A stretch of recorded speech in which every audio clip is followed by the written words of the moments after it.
Chief, the challenges ahead of you are great, but the President and I have total confidence in your ability to handle them.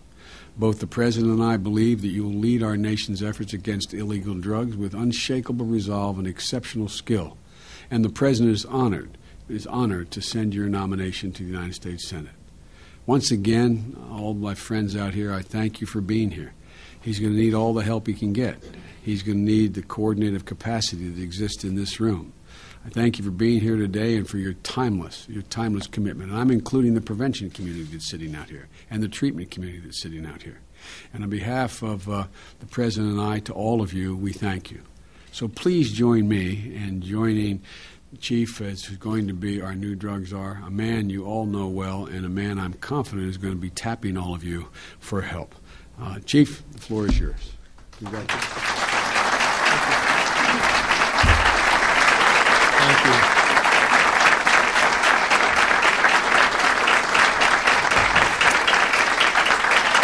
Thank you. Thank you very much. Thanks to you, Mr. Vice President.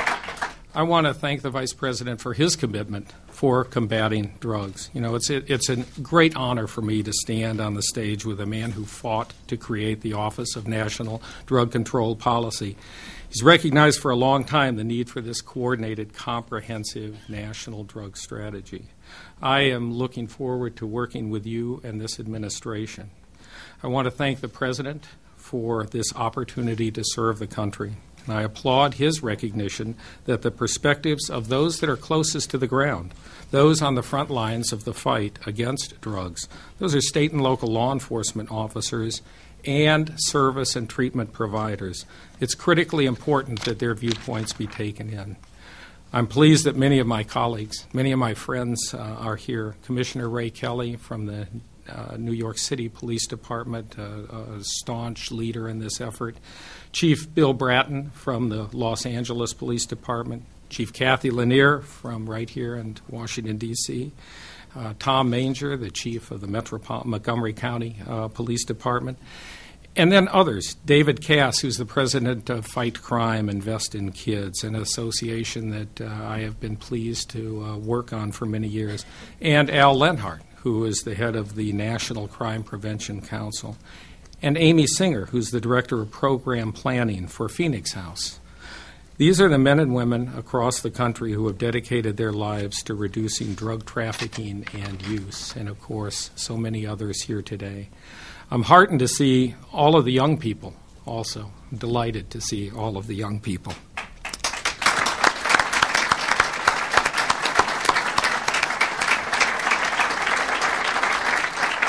These are the young leaders. These are the people that are working hard to raise the awareness among their peers about the dangers of drugs. The success of our efforts to reduce the flow of drugs is largely dependent on our ability to reduce demand for them, and that starts with our youth. Our nation's drug problem is one of human suffering, and as a police officer, but also in my own family, I have experienced the effects that drugs can have on our youth, our families, and our communities. I know we need to do a much better job in reducing and eliminating these problems. And tackling our nation's complex drug problem takes a coordinated and multifaceted effort. There's a lot of hard work ahead, but I am absolutely committed to this task, Mr. Vice President.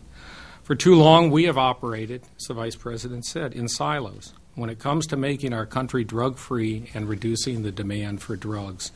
It's an incredibly complex problem, and it requires prosecutors and law enforcement, courts, treatment providers, and prevention programs to exchange information and to work together. And our priority should be a seamless, comprehensive approach. The President and the Vice President have set a new course, and I'm looking forward to working with the Department of State, the Department of Justice, the Department of Homeland Security, and Health and Human Services, and all of the agencies that are involved in drug policy on implementing this new course.